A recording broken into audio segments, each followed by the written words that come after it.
இந்திய தொழில் கூட்டமைப்பின் கோவை மண்டலம் சார்பாக 9வது தேசிய உயர்கல்வி மாநாடு உயர்கல்வியை சர்வதேச மயமாக்குதல் மற்றும் தொழில்மயமாக்குதல் என்ற தலைப்பில் கோவை நீலாம்பூர் பகுதியில் உள்ள தனியார் உணவக அரங்கில் நடைபெற்றது. உயர்கல்வியை சர்வதேச மயமாக்குதல் மற்றும் தொழில்மயமாக்குதல் என்ற தலைப்பில் கோவை நீலாம்பூர் பகுதியில் உள்ள தனியார் உணவக அரங்கில் 9வது தேசிய உயர்கல்வி மாநாடு நடைபெற்றது.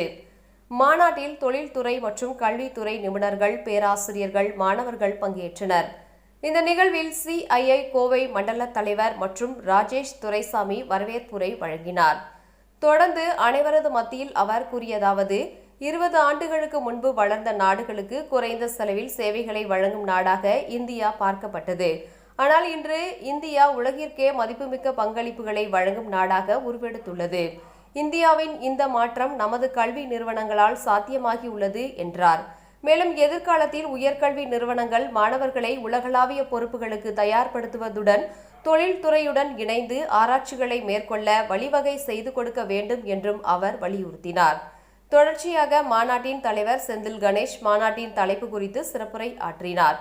இந்திய உயர்கல்வி நிறுவனங்களுடன் பிரிட்டனில் உள்ள பல்கலைக்கழகங்கள் மதிப்புமிக்க ஆய்வு கூட்டணிகளை உருவாக்க எதிர்பார்ப்பதாகவும் தெரிவித்தார்.